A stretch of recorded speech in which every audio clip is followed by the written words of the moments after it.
Berikut adalah ceritanya.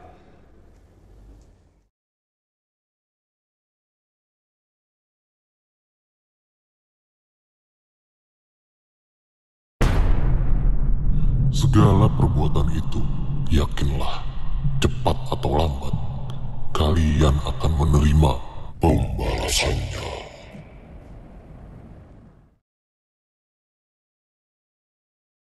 Yukvi, seorang wanita yang berusia 20 tahun, diajak John, kakaknya, untuk mendaki gunung.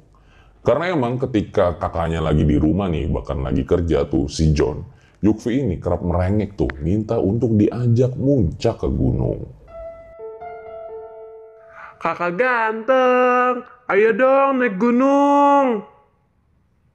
Ya udahlah, demi adik tersayang, apa coba yang enggak? Si John ini sampai cuti dari kerjaannya ya, demi ngajak adiknya ini mendaki gunung. Dan pada saat itu, ada satu orang juga tuh temannya John, si Bimo, yang ikut dalam pendakian. Karena Yukvi ini masih pemula, si John itu mutusin untuk mendaki gunung yang nggak terlalu jauh dari rumah mereka. Yang mana gunung itu masih cocok buat pemula, karena emang Yukvi ini baru melakukan pendakian pertamanya. Yukvi dan John berangkat jam 8 pagi itu dari rumah. Mereka jalan hingga sampai di base camp gunung tersebut sekitar jam 9 pagi. Jadi kira-kira sekitar 1 jam lah dalam perjalanan. Dan di situ ternyata si Bimo pun sudah menunggu. Hari itu tepatnya hari Selasa, di mana sebenarnya John itu udah ngajakin teman-teman yang lain, tapi pada nggak bisa karena lagi sibuk. Hingga akhirnya cuma satu tuh temennya yang ikut pada saat itu, yaitu si Bimo. Gak lama mereka ngobrol, mereka pun langsung tuh registrasi di base camp gunung tersebut.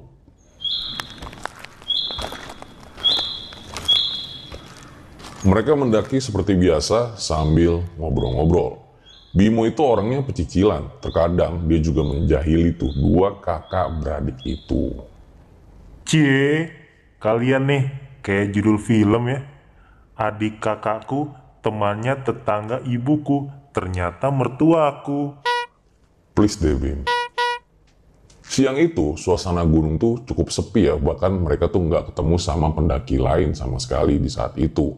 Mungkin si John ini mikir karena ini kan bukan hari libur, ditambah lagi gunung itu beberapa hari yang lalu juga kondisinya lagi hujan terus.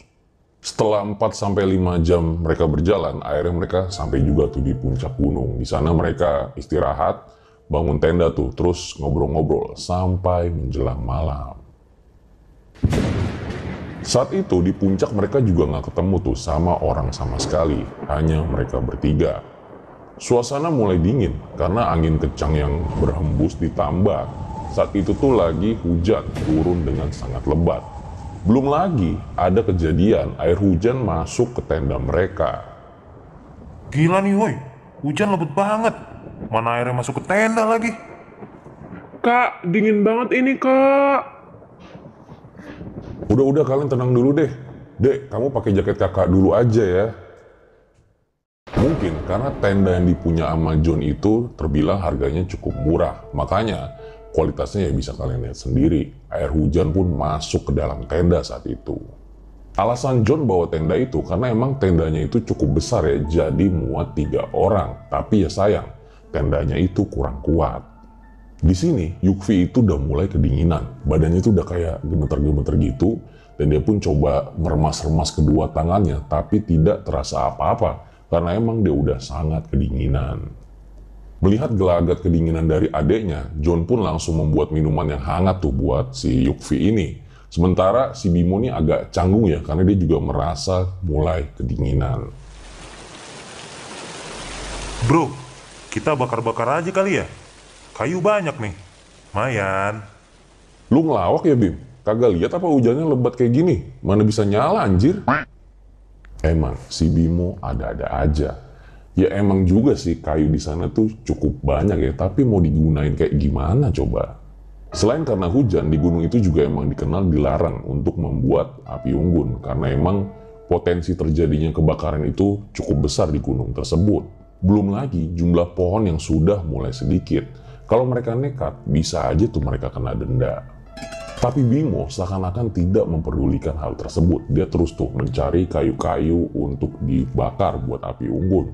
Tapi ya sia-sia aja karena kayunya pada basah. Ya iyalah. Malam semakin larut dan suasana pun juga jadi semakin dingin. Yukvi ini udah mulai kayak nggak bisa merasakan apapun. Badannya tuh gemetar hebat dan wajahnya juga semakin memucat.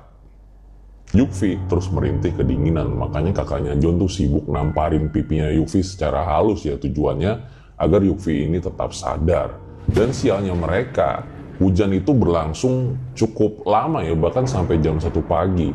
Hujan masih berlangsung walaupun sekarang cuman gerimis. Yukvi makin lama semakin parah, dia tuh udah bener-bener kedinginan banget dan kayak udah mulai nggak bisa gerakin badannya lagi. Jadilah tuh dipeluk sama si John kakaknya supaya dia nggak kedinginan. Karena emang mungkin panik ya, si John itu sama Bimo di sini malah berselisih paham. Jadi John ini kayak bersikeras, ya udahlah minta tolong aja bantuan sama pos yang ada di bawah. Nah masalahnya mereka itu nggak mungkin turun semua dong dengan keadaan Yukvi yang lagi hipotermia. Jadi buat kalian yang belum tahu, hipotermia itu adalah kondisi ketika suhu tubuh itu kayak menurun drastis ya, jauh di bawah suhu tubuh normal. Dan kalau nggak segera ditangani, hipotermia itu dapat menyebabkan kayak gagal jantung, gangguan sistem pernapasan, dan bahkan berujung kematian. Gua aja yang turun. Kasian tuh, adek lu kedinginan. Udah biar gua aja lah bro. Bahaya nanti lu nyasar lagi, yang ada makin repot. Udah lu jagain adek gua aja di sini. Mereka berdua saling berdebat tuh. Di satu sisi si Bimo ini kayak nggak tega ya ngelihat kalau Yukvi itu pelukannya dilepas sama si John. Nah di sisi yang lain si John ini juga nggak mau ngambil resiko karena Bimo belum punya pengalaman di gunung tersebut. Akhirnya setelah debat lama John pun turun tuh sendirian, meninggalkan Bimo dan Yukvi yang berduaan di dalam tenda, di mana tanpa diketahui ada sebuah kejadian tidak terduga yang akan terjadi.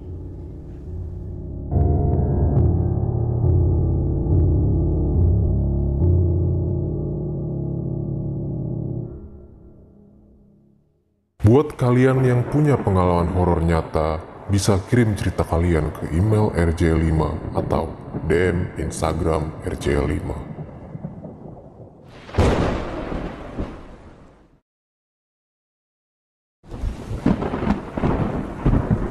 Malam semakin dingin. Di tenda sekarang tinggal berdua aja tuh, si Yukvi sama si Bimo. Di sekeliling mereka juga nggak ada siapa-siapa. Di tengah heningnya malam, tiba-tiba si Bimo nyeletuk. Kakak peluk kamu ya, Vi? Yukvi sendiri yang emang lagi menderita sakit nggak jawab tuh apapun perkataan dari Bimo. Dia tuh hanya terus-menerus kayak meremas-remas jaketnya ya, karena emang tubuhnya udah sangat kedinginan. Entah setan apa yang merasuki Bimo, jadi si Bimo tuh kayak udah mulai nempel-nempel dan mendekat ke arah si Yukvi. Hingga akhirnya Bimo pun memeluk erat Yukvi. Yukvi sendiri masih mencoba untuk berpikir positif kali ya. Oh mungkin Kak Bimo ini pengen bantuin gua yang lagi sakit, jadi dia tuh masih polos aja. Berpikir kalau tidak ada niat terselubung dari si Bimo. Sayangnya si Bimo ini malah semakin menggila. Perlahan-lahan tangan Bimo ini masuk ke selimut Yukvi. Yukvi yang lagi nggak bisa ngapa-ngapain hanya bisa menghindar sebisanya. Dan dia merasakan kalau pelukan Bimo ini semakin lama semakin erat. Yukvi sempat membentak Bimo tuh dengan mulut yang masih bergetar menahan dingin. Ngapain sih kak? Tapi Bimo hanya tersenyum aja pada Yukvi. Bahkan Bimo mulai membuka resleting jaket Yukvi. Wah gila sih, hingga sekitar jam 2 pagi tuh si Bimo ini udah mulai tuh nindih-nindih tubuhnya dari si Yukvi. Si Yukvi coba ngasih perlawanan, dia tuh coba dorong-dorong tubuhnya Bimo, tapi ya apa daya, tenaga orang lemes kalian bisa bayangin kayak gimana kan? Hingga akhirnya keluar suara lirih dari Yukvi. Kak, jangan kak. Udah, tenang aja. Biar kamu nggak kedinginan. Bimo mulai melepas pakaian Yukvi satu persatu. Bahkan dengan paksa, dia juga melepas celana Yukvi, yang saat itu sebenarnya masih terikat oleh ikat pinggang. Setelahnya, Bimo melakukan tindakan yang sangat fatal terhadap Yukvi. Bimo memperkosa Yukvi, meskipun Yukvi masih terus memberontak sekuat tenaga. Yukvi coba terus memberontak. "Jangan kak, jangan. Tapi gimana namanya orang lagi lemes, tenaganya kan nggak ada sama sekali." Hingga akhirnya Yukvi ini mulai merasa pusing di kepalanya hingga ia tidak sadarkan diri. Matanya mulai terpejam.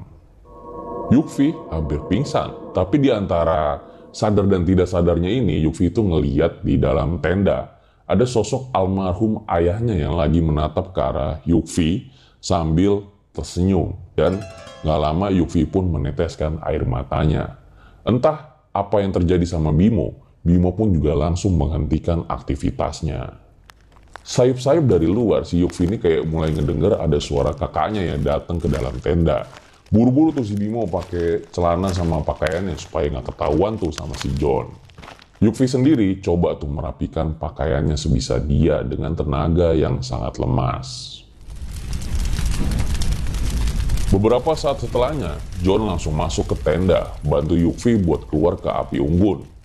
Di luar, udah ada Bimo tuh yang duduk di depan api unggun yang menyala. Hujan juga kebetulan udah berhenti yang menyisakan hawa dingin di sekitar tenda. John sendiri meluk Yukvi di depan api unggun sambil memberikan minuman hangat ya supaya kondisi adiknya ini segera membaik. Sekitar pukul 3:30 pagi, tubuh dari Yukvi ini kayak udah mulai berfungsi dan terus membaik. Jari-jari tangannya bisa digerakin, badannya juga udah mulai renggang. Yukvi pun bahkan sudah bisa merasakan hawa hangat dari api unggun yang ada di depannya. Suasana menjadi canggung, entah kenapa gue juga nggak ngerti. Si Bimo tuh cuma nikmatin rokok di depan api unggunnya, sementara si John duduk bersamping-sampingan tuh sama Yukvi sambil ngelus-ngelus rambut adeknya. Jadi si John ini kayaknya belum tahu tuh apa yang terjadi sama adiknya dan juga si Bimo. Saat itu Yukvi tuh kayak lagi ngelihat ke sekitar tenda mereka, dan gak lama dia tuh ngeliat kayak ada sosok satu orang pendaki lah yang pakai baju kaos bertuliskan Mountain. Tapi anehnya, pendaki itu tuh cuma diem doang dengan raut wajah yang tidak jelas. Yukvi di situ ngasih kode tuh ke kakaknya. Kakaknya nih kayaknya ngerti dan juga ngeliat apa yang dilihat sama si Yukvi. Ternyata Yukvi tuh baru sadar yang dilihatnya itu adalah makhluk halus. Kak, ayo masuk tenda kak, aku takut. Namun lagi-lagi kakaknya tuh cuma tersenyum aja mendengar pertanyaan dari si Yukvi. Loh, kenapa kakaknya nih kok jadi berubah? Pikir Yukvi pada saat itu. Tapi Yukvi tuh belum sadar ya tentang perubahan sifat yang ada pada kakaknya si John ini. Karena itu dia masih lihat sosok hantu pendaki tersebut masih diam menetap di tempatnya. Hingga gak lama Yukvi ini mulai mencium ada bau gak enak banget ya, bau gak sedap yang muncul ada di dekat dia. Duh, bau apaan lagi nih, pikir si Yukvi. Dan Yukvi pun sempat menatap ke kakaknya. Baru aja si Yukvi ini mau nanya sama kakaknya, "Kak, nyium bau nggak?" Belum kesampaian nanya, tiba-tiba Yukvi itu ngeliat kayak ada kakek-kakek ya lewat dengan membawa sikat kayu. Sikat yang terbuat dari kayu yang biasa itu digunain buat lagi mandi ya, untuk membersihkan badan atau untuk mencuci. Nah, kakek-kakek itu jalan dengan bungkuk dengan jarak yang tidak terlalu jauh dari tempat mereka duduk. Yukvi melihat dengan jelas kalau salah satu kaki dari kakek itu hancur seperti habis kecelakaan. Yukvi pun langsung mengeratkan pegangannya pada sang kakak. Tanpa aba-aba, John langsung menarik tangan Yukvi menuju tenda tanpa memperdulikan Bimo yang sudah tertidur di sisi kiri api unggun. "Ayo masuk tenda, Dek." Tapi Kak Bimo gimana? "Udah biarin." Benar-benar aneh pada saat itu, Yukvi juga ngerasa kalau kakaknya itu si John benar-benar berubah sikapnya. Biasanya, John itu adalah orang yang peduli dengan orang lain. Tapi sekarang sikapnya itu berubah menjadi dingin. Sebenarnya apa yang terjadi dengan John?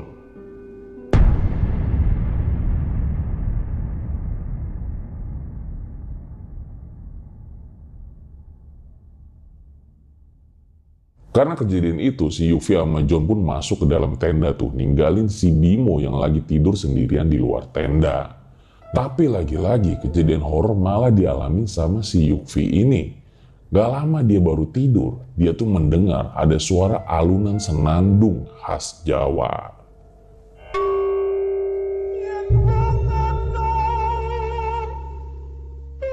Yuffie kebangun dan langsung nyari tahu asal suara tersebut. Yuffie ngeliat ternyata ada sosok parubaya yang duduk tepat di samping Bimo. Sosok itu memakai pakaian hitam pekat dengan wajah yang sangat hancur. Karena sosoknya yang sangat seram, Yuffie jadi sangat ketakutan. Dia pun langsung menutup pintu tenda dengan gemetar. Yuffie yang ketakutan langsung deketin John tuh yang emang udah tidur. Tadinya sih mau dibangunin, tapi Yuffie nggak tega ngeliat kakaknya yang udah kecapean. Gak lama, Yuffie pun tertidur di samping John. Singkat cerita, pagi hari pun tiba nih. Si Yuffie itu terbangun sekitar jam 7 pagi lah. Karena itu dia ngedengar ada suara rame-rame dari luar tenda. Yang intinya suara kakaknya tuh kayak lagi orang terburu-buru. Dan gak lama, kakaknya itu pun masuk ke dalam tenda bersama orang-orang yang memakai baju orange. Vi, bangun Vi. Iya kak. Alhamdulillah, kamu gak apa-apa ya? Kakak lama di bawah, maaf ya Vi. Lah, bukannya kakak tidur sama aku semalam? Kamu ini ngomong apa? Aku semalam kan cari bantuan dan baru balik sekarang. Lah, terus yang semalam siapa? Aduh kak, nggak mau tahu, kita turun sekarang ya. Lah ternyata si John ini baru datang dong dengan bala bantuannya. Lah terus yang semalam itu siapa? Entah apa yang terjadi sama mereka, si Yuffie ini benar-benar kebingungan dan langsung maksa buat turun sekarang juga. Sementara itu, si John juga kebingungan. Ternyata si Bimo ini hilang, gak ada di deket tenda. Buset, ngilang kemana coba tuh anak, pikir John saat itu. Nah, pas si John nanya tuh ke adeknya, cuman dijawab ketus, yang intinya dia nggak tahu si Bimo ada di mana. Bingung dong tuh si John, sebenarnya ada apa sih ini yang terjadi? Ya udahlah, karena emang mereka nggak mau terjadi apa-apa nih. Akhirnya kebetulan pada saat itu yang ada tim pembantu dibagi jadi 2 kelompok ya. Yang satu untuk mengantarkan Yuffie ini ke base camp dengan cepat. Nah yang satu lagi untuk mencari di mana keberadaan Bimo. Dan sepanjang perjalanan turun ini, Yuffie itu masih bingung ya sebetulnya apa yang dia alami semalam. Terus siapa sebenarnya kakaknya tuh yang datang ke tenda semalam? Ya masa iya gue tidur sama setan? Karena ngelamun kayak kelamaan ya, Yuffie pun sempat ditegur tuh oleh tim yang mendampingi Yuffie pada saat itu. Singkat cerita mereka pun selamat ya sampai di base camp dan Yuffie pun langsung istirahat menunggu kakaknya John dan Bimo juga tiba di base camp. Cukup lama hingga akhirnya John sama Bimo tuh sampai di base camp sekitar jam 5 sore. Nah, di sini keadaan Bimo tuh bener-bener aneh ya. Kayak orang linglung, suka gigit-gigitin tangannya dan kadang juga suka tertawa. Lah, kenapa tuh si Bimo? John sendiri bilang tuh sama adeknya ketika dia nemuin Bimo ya udah dalam kondisi seperti ini. Semuanya pun kebingungan dengan apa yang terjadi dengan Bimo. Hingga akhirnya Yuffie yang gak tahan lagi secara emosional, dia pun menceritakan tuh apa yang dia alami semalam hingga membuat John dan yang lainnya terkejut. Mereka benar-benar gak nyangka sama yang dialami oleh Yuffie dan menganggap si Bimo ini udah sangat kelewatan.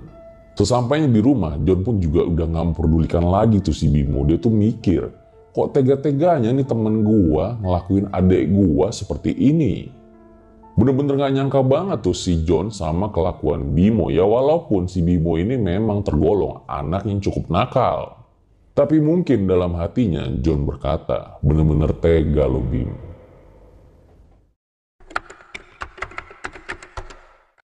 Beberapa hari setelah kejadian itu, Bimo masih belum sembuh, masih kayak orang linglung.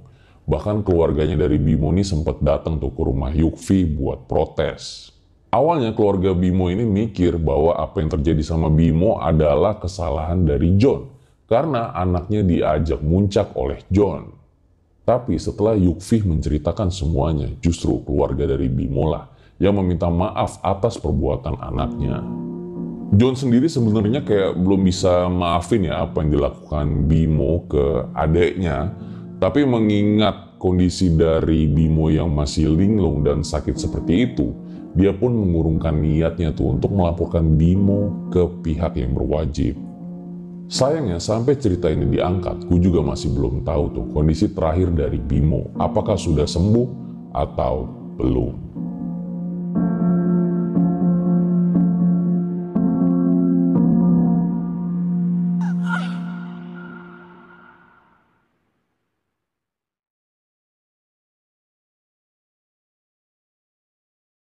Itu dia guys, sebuah kisah yang dialami oleh Yukvi ya, dimana ketika cerita ini juga diangkat, gue juga nggak tahu tuh bagaimana keadaan Bimo sekarang. Kalau menurut gue ini sebenarnya udah masuk ke kriminal sih, dimana ketika Yukvi sakit tuh, Bimo melakukan hal-hal yang sebetulnya Yukvi tidak ingin.